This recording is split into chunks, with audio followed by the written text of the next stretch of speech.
तो चलिए दोस्तों, शुरुआत करते हैं आज के सेशन की। जैसा कि हमने ये सीरीज स्टार्ट किया है 2 दिन पहले से, और ये हमारे प्लेलिस्ट में आज का तीसरा वीडियो है। तो बढ़ते हैं हम आगे की ओर। लेकिन आगे बढ़ने से पहले मैं ये चाहूँगा कि पहला और दूसरा क्लास जो भी मैंने यूट्यूब पे डाला है, और जो लोग इस सीरीज के साथ कंटिन्यू होना चाहते हैं, मैं उनसे रिक्वेस्ट करना चाहूँगा कि वो पहले और दूसरे सीरीज वीडियो को देखें, क्योंकि तब जाके वो इसको इंटर रिलेट कर पाएंगे। मैं ये नहीं बोल रहा हूँ कि यहाँ से चीज़ें समझ में नहीं आएगी, लेकिन अगर आप जीएस पढ़ रहे हैं, कोई भी टॉपिक, पॉलिटी की बात करूं या फिर हिस्ट्री की बात करूं, साइंस की बात करूं, तो सारे के सारे टॉपिक्स इंटरकनेक्टेड हैं। तो जहां से चीजें शुरू की गई हैं, मैं चाहूंगा कि आप भी चीजों को वहीं से समझें। तो जैसा कि आप देख पा रहे हैं, और मैंने पिछले वीडियो में बताया था कि हमारे पास टोटल 4 चार्टर एक्ट थे, ठीक है, जिसकी शुरुआत 1793 के चार्टर एक्ट से हुआ था। तो 1793 के चार्टर एक्ट में एक चीज जो सामने आई थी, जो मैंने आपको स्पेशली बताया था, कि ईस्ट इंडिया कंपनी की मोनोपोली भारत में, यानी कि व्यापारिक एकाधिकार, जो 1793 के चार्टर एक्ट में ब्रिटिश क्राउन के द्वारा दिया गया था, उस अब उसका समय आ गया था समाप्ति का। ये पॉइंट मैं इसलिए स्पेशली आपको नोटिफाई कर रहा हूँ क्योंकि ये क्वेश्चन बिहार दरोगा 2213 के मेंस में ये पूछा गया था। तो वहां पे ये सीधा सीधा क्वेश्चन था कि ईस्ट इंडिया कंपनी का व्यापारिक एकाधिकार कब खत्म किया गया था। तो उसका आंसर होगा 1813।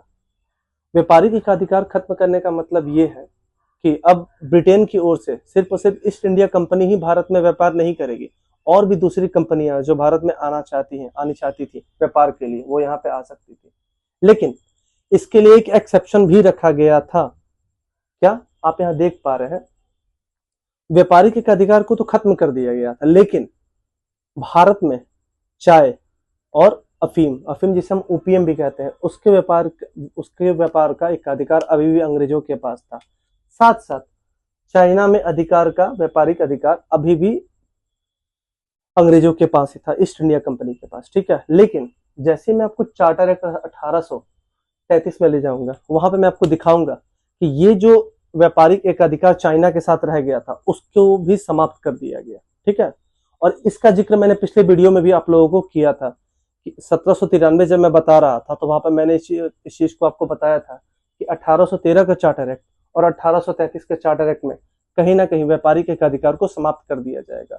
और ये क्वेश्चन खासकर हमें ध्यान रखना है, अलग अलग एग्जाम में पूछा जाता है कि व्यापारिक एकाधिकार को कब समाप्त कर दिया गया, या फिर ट्रेड मोनोपोली को कब एंड कर दिया गया, टर्मिनेट कर दिया गया। तो 1813 का चार्टर एक्ट हमें ध्यान रखना है, ठीक है। और एक चीज और, 1793 के चार्टर एक्ट में जैसे 20 साल एक्सटेंड किया गया था ईस्ट इंडिया कंपनी का ट्रेड, उसी तरह से 1813 के चार्टर एक्ट में भी ट्रेड को एक्सटेंड किया गया, लेकिन ट्रेड मोनोपोली को 1813 में खत्म कर दिया गया। और 1833 में भी 20 साल के लिए वापस से व्यापार का अधिकार दिया गया। तो ये 2-3 चीजें इंटरकनेक्टेड हैं। तो मैं होप करता हूं कि आप इसको समझ ही पा रहे होंगे, और बड़े ध्यान से आप समझिएगा। तो चार्टर एक्ट जो है सबसे पहला 1793 में आया, ठीक है। दूसरा 20 साल के गैप में 1813 पे आया। तीसरा फिर 20 साल के गैप में 1833 पे आया, और चौथा 1853 में आया। तो कहीं ना कहीं ये जो 20 साल का एक्सटेंशन या फिर 20 साल का अधिकार दिया जा रहा था, वो 20-20 साल के चार्टर एक्ट के गैप पे दिया जा रहा था। इस पर्टिकुलर पॉइंट के साथ हम इस चीज को याद रख सकते हैं, ठीक है। अब आगे की ओर बढ़ते हैं 1813 के चार्टर एक्ट में।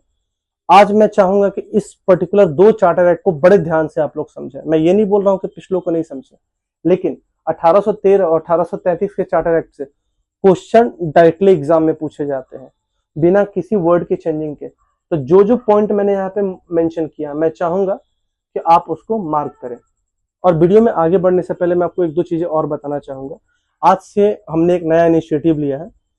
जो भी चीजें मैं यहाँ पढ़ा रहा हूँ, बोर्ड का लाइव फोटो साथ में, और जो भी पॉइंट्स हैं विद द एडिशनल इन्फॉर्मेशन, मैं आपको पीडीएफ के तौर पे अपने टेलीग्राम चैनल पे शेयर करूंगा। तो आज के वीडियो के बाद से मैं अपने डिस्क्रिप्शन में टेलीग्राम चैनल का लिंक डाल दूंगा, और जो भी लोग जुड़ना चाहते हैं, या फिर जो भी लोगों को रेगुलर अपडेट चाहिए मेरे चैनल के बारे में, या फिर जो भी डेटा मैं प्रोवाइड कर रहा हूँ बोर्ड पे, उसका पीडीएफ, तो डायरेक्टली चैनल पे ही आपको प्रोवाइड होगा। खैर, आगे की ओर बढ़ते हैं। अब इसमें 2-3 पॉइंट और आपको समझना है कि ब्रिटिश क्राउन यानी कि ब्रिटेन की महारानी या फिर महाराज के डायरेक्टली कंट्रोल या फिर ब्रिटिश का जो पोजीशन था भारत में, वो डायरेक्टली किसके कंट्रोल में वापस से आ गया? क्राउन के अंदर आ गया, ठीक है। या फिर क्राउन ब्रिटिश पोजीशन के लिए जो जिस भी तरह का जिस भी तरह का अधिकार दिखाना चाहेगा वो इस 1813 के चार्टर एक्ट में दिखा सकता था। खैर, आगे की ओर बढ़ते हैं। अब इसमें दो तीन चीजों को आपको और समझना है। इस 1813 के चार्टर एक्ट में भारत में कहीं ना कहीं अंग्रेजों के द्वारा या फिर ब्रिटेन के द्वारा एक रिलीजियस इंटरफेरेंस स्टार्ट करने की कोशिश की गई थी। यानी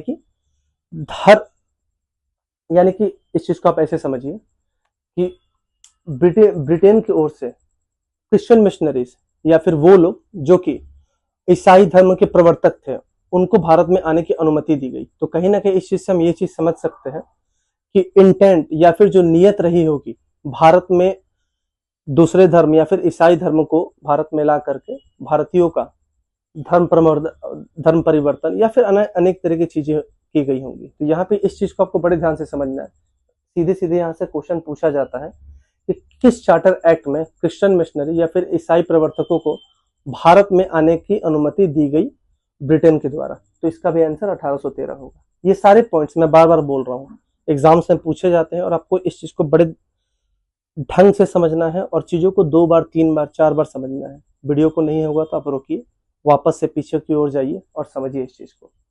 आगे की ओर बढ़ते हैं।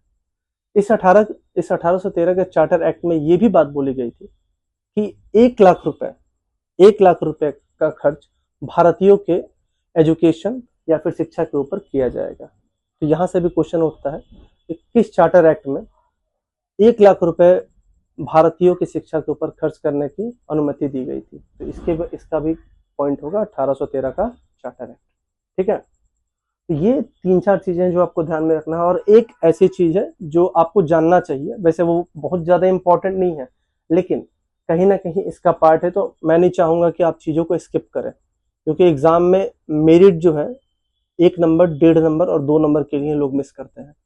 तो इसमें एक चीज और दे रखा था कि जो लोकल गवर्नमेंट थे, उस समय के लोकल गवर्नमेंट थे, उनको ये अधिकार दे दिया गया कि लोगों से वो टैक्स वसूल कर सकते थे। और सिर्फ टैक्स वसूलने तक का ही अधिकार तक ये सीमित नहीं था, साथ में ये भी कहा गया कि अगर कोई लोग टैक्स नहीं पे करते हैं तो ये जो लोकल अथॉरिटीज थे उन्हें अधिकार था कि वो उन लोगों को दंडित कर सकते थे, ठीक है। तो कहीं ना कहीं ये चीज दिखा रहा था मोनोपोली ब्रिटिश का इंडिया में, ठीक है। तो ये कुछ 3-4 चीजें थी जो मैं समझता हूँ कि आप लोगों को क्लियर हो गई होंगी। और जिसको भी इस चीज पे क्लैरिटी नहीं है, मैं चाहूंगा कि आप वीडियो को वापस से जाइए और पीछे से एक बार फिर से देखिए। और बिल्कुल अगर आप नए हैं तो डे 1 से स्टार्ट कीजिए। वीडियो काफी छोटे छोटे हैं, उससे आपको चीजों को क्लैरिटी मिल जाएगी और आप चीजों को इंटरकनेक्ट करना सीख जाइएगा। क्योंकि अगर आप डायरेक्टली इसको रटना चाहिएगा तो मुझे नहीं लगता है कि आप बहुत दिन तक इसे रिटेन कर पाइएगा। 1 दिन, 2 दिन, 3 दिन याद रहेगा, फिर आप भूल जाइएगा। खैर, बढ़ते हैं आगे की ओर। अब जो पहला चार्टर एक्ट हमने समझा वो 1813 का चार्टर एक्ट था। और जैसा कि मैंने बताया 20-20 साल के गैप पे, यानी कि 20-20 साल के अंतराल पे चार्टर एक्ट आ रहे थे, ठीक है। तो 1813 के बाद जो दूसरा चार्टर एक्ट आया था वो 1833 में आया था, ठीक है। अब इस चार्टर एक्ट में क्या क्या हुआ था, मैंने यहाँ पे सबको टेबुलेट यानी कि एक सूची में लिख दिया है, ठीक है। लेकिन मैं हर एक चीज को आपको बड़े आराम से एलाबोरेट करूंगा, समझाऊंगा। सबसे पहले तो इस चार्टर एक्ट का एक और नाम भी हुआ करता था जिसे हम बोलते थे Saint Helena Act. Saint Helena Act, वैसे ये अभी तक एग्जाम्स में नहीं पूछे गए हैं बहुत ज्यादा, लेकिन मैं चाहूंगा कि आप इस चीज को स्पेशली लिख लीजिए, क्योंकि जो क्वेश्चंस अभी तक नहीं पूछे गए हैं और जिनकी प्रोमिनेंसी हाई है तो शायद पूछे जाए, ठीक है। तो आप इस चीज को मेंशन कर लीजिएगा स्पेसिफिकली कि सेंट हेलेना एक्ट क्या है, ठीक है। तो चार्टर एक्ट 1833 को ही सेंट हेलेना एक्ट बोलते हैं, ठीक है। अब आगे की ओर बढ़ते हैं। इस चीज को समझने से पहले मैं वापस एक चीज को आपको रिकॉल कराना चाहूंगा, ठीक है।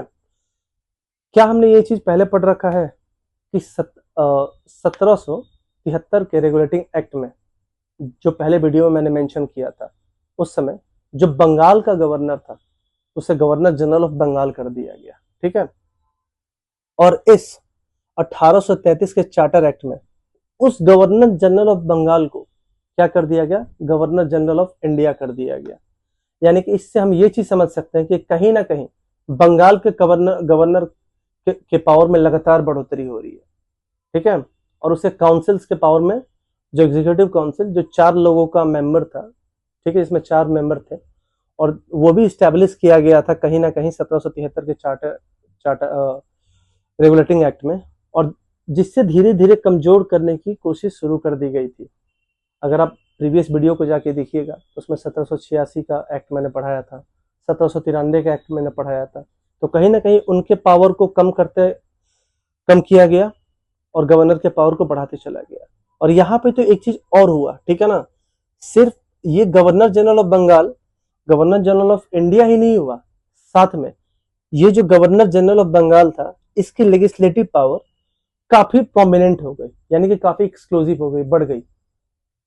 पूरे भारत में अब जो कानून बनाने का व्यवस्था था और उसके लिए जो ताकत दी गई किसे, गवर्नर जनरल ऑफ बंगाल को, अब वो काफी एक्सटेंसिव हो गई, काफी बढ़ गई, ठीक है।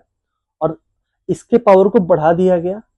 साथ में जो गवर्नर थे अदर प्रोविंसेस के, जिसका नाम मैं बार बार ले रहा हूँ, मद्रास और मुंबई, उनके पावर को काफी घटा दिया गया, ठीक है।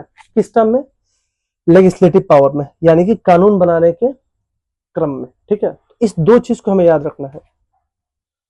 जैसा कि मैंने आपको ये भी चीज बताया था, 1773 के रेगुलेटिंग एक्ट में गवर्नर जो बंगाल का था उसे गवर्नर जनरल ऑफ बंगाल कर दिया गया, ठीक है। और उसमें कौन से इंडिविजुअल को पहला गवर्नर जनरल ऑफ बंगाल बनाया गया था, मैं चाहूंगा कि आप उसका नाम मुझे कमेंट सेक्शन में बताइए, ठीक है, क्योंकि ये 2 पॉइंट बार बार आपसे पूछे जाएंगे। खैर, आगे की ओर बढ़ते हैं। तो उस समय जैसा मैंने यहाँ मेंशन कर रखा है, मैं इसमें आपको स्पेसिफिकली इस चीज को मार्क करके दिखा देता हूँ कि एक इंडिविजुअल थे जिनका नाम था लॉर्ड विलियम बेंटिक। क्या नाम था, लॉर्ड विलियम बेंटिक। ये आगे के चैप्टर्स में काफी महत्वपूर्ण नाम है जो आपको बार बार आएगा, आपको इस चीज को दिमाग में बैठा के रख लेना है। इनका नाम सती प्रथा के में भी आता है, राजा राम मोहन राय के साथ। खैर, ये तो बात इतिहास की रही। इनका साल आपको याद रखना है, ये कब से कब तक भारत में थे, मतलब भारत में ही एक्टिव थे, ये पूछा जाता है। तो 18 से 28 से लेके 1835 तक थे। और जब ये 1828 में इस पदवी पे आए तो किस पद के साथ आए थे, गवर्नर जनरल ऑफ बंगाल, ठीक है। लेकिन 1833 के चार्टर एक्ट में इस गवर्नर जनरल ऑफ बंगाल को किसमें कन्वर्ट कर दिया गया, गवर्नर जनरल ऑफ इंडिया में। तो आपसे क्वेश्चन इस तरीके से भी पूछ सकता है कि भारत के सबसे पहले गवर्नर जनरल ऑफ इंडिया कौन थे, तो उनका नाम था लॉर्ड विलियम बेंटिक। ये क्वेश्चन पूछने का एक तरीका है। दूसरा तरीका ये भी आपसे पूछा जा सकता है कि भारत के अंतिम गवर्नर जनरल ऑफ बंगाल कौन थे, तो वो भी कौन थे, लॉर्ड विलियम बेंटिक। क्योंकि आप इनका कार्यकाल या फिर टेन्योर देख सकते हैं, 1828 से लेकर 1835 तक का है, ठीक है। तो मैं होप करता हूं कि ये पॉइंट आपको स्पेशली समझ में आया। मैंने क्यों आपको मेंशन कर दिया है, जब आप क्वेश्चन बैंक उठाएंगे, ठीक है। और इसके लिए सबसे बेस्ट सोर्स जो मैं रिकमेंड करूंगा, लुसेंट की एक किताब आती है जिसका नाम है वस्तुनिष्ठ, ठीक है।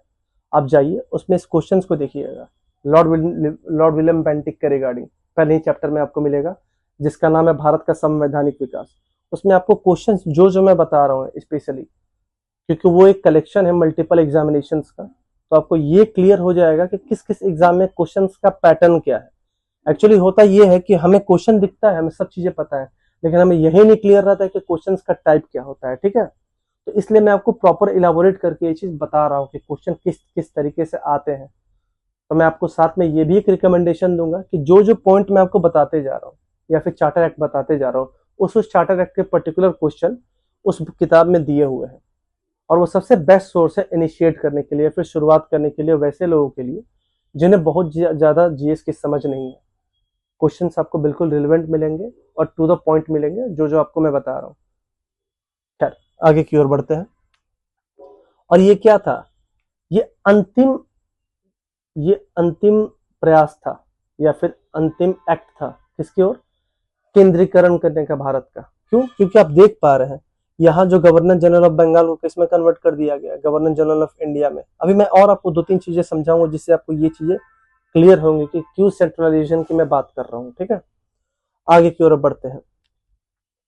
अब समझिए, क्या मैंने आपको अभी कुछ देर पहले ये बात बताया कि जो व्यापारिक एकाधिकार था उसे समाप्त कर दिया गया 1813 के चार्टर एक्ट में, और जो लेकिन व्यापारिक अधिकार अभी भी, व्यापारिक एकाधिकार चाइना की ओर था, लेकिन इस 1833 के चार्टर एक्ट में वो जो लास्ट अधिकार था चाइना के ऊपर व्यापारिक एकाधिकार का, उसे भी समाप्त कर दिया गया। जैसे कि आप यहाँ देख पा रहे हैं, company trade link with the China and, ठीक है ना, इसको भी यहाँ पे समाप्त कर दिया गया। तो क्वेश्चन यहाँ पे हमेशा दो तरीके से पूछे जाएंगे। जब भी आपसे ये पूछा जाएगा कि व्यापारिक एकाधिकार कब समाप्त कर दिया गया, तो उसका उत्तर होगा 1813। लेकिन आपसे ये पूछा जाएगा कि जब चाइना के साथ भी व्यापारिक एकाधिकार को समाप्त कर दिया गया पूरे तरीके से, तो उसका आंसर होगा 1833 का चार्टर है। खैर, अब आगे की ओर बढ़ते हैं। अब एक इंसान का नाम जो आपको अब यहां से याद रखना है, जिसका नाम है लॉर्ड मैकाले। लॉर्ड मैकाले, ठीक है। यहाँ पे जगह नहीं था, तो इस चीज के लिए मैंने पर्टिकुलरली थोड़ा सा ऊपर लिख दिया कि कैमरे के एंगल में ये चीज आपको दिखे। मैं साथ साथ में इसको इलाबोरेट भी करूंगा और क्वेश्चंस यहाँ से उठते हैं, ठीक है।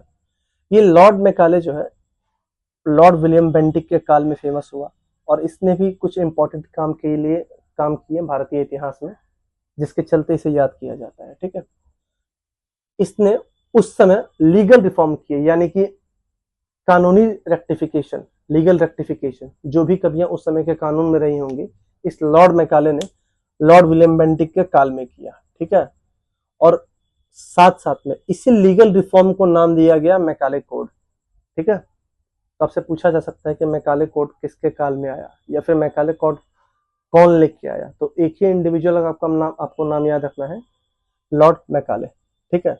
और इसी लॉर्ड मैकाले के समय पहला लॉ कमीशन आया, ठीक है। तो क्वेश्चन आपसे पूछा जाता है कि सबसे पहला लॉ कमीशन भारत में कब आया था, किसने लाया था, किसके काल में आया था। तीन तरह के क्वेश्चंस यहाँ से उठते हैं, तो ये आपको तीन नाम याद रखना है। कौन कौन? Lord Macaulay, first law commission, legal reform, Macaulay code. ये तो एक साथ चार चीजें हुई जो आपको क्लियर रखना है। साथ साथ में लॉर्ड विलियम बेंटिक का नाम आपको याद रखना है, ठीक है, लॉर्ड विलियम बेंटिक। उसके साथ साथ में आपको इस चार्टर एक्ट का नाम याद रखना है। तो इस चार्टर एक्ट में खासकर 1833 के बहुत सारी ऐसी चीजें हुई जिसने भारतीय इतिहास को बदला, भारतीय इंडियन एजुकेशन सिस्टम को बदला, इंडियन लीगल सिस्टम को बदला, ठीक है। और साथ साथ में कहीं ना कहीं इंडिया के ट्रेडिशन को भी इसने चेंज करने की कोशिश की, क्योंकि जैसा कि मैंने आपको बताया कि लॉर्ड विलियम बेंटिक का नाम भारत में सती प्रथा को खत्म करने के लिए भी आता है। जब मैं इतिहास आपको पढ़ाऊंगा, ठीक है, उसमें लॉर्ड विलियम बेंटिक, राजा राम मोहन राय, इन दो लोगों के बारे में आपको समझाऊंगा। तो मैं होप कर रहा हूँ कि आपको ये चीजें बड़े अच्छे से समझ में आ रही है। जिन जिन लोगों को लगता है कि एक बार में चीजें नहीं समझ आ रही हैं, वो इसको रिवाइज करें। मैं आपको पीडीएफ प्रोवाइड कर दूंगा टेलीग्राम चैनल पे, आप प्लीज उससे जुड़िए। आपको पीडीएफ और साथ साथ में इसका रियल टाइम कैप्चर्ड फोटो, अगर आपको लगता है कि नहीं भाई जो मैं पढ़ा रहा हूँ आपको वर्ड बाय वर्ड चाहिए, वो भी आपको मिल जाएगा। तब तक के लिए हम मिलते हैं अगले सेशन में। अपना ध्यान रखिए।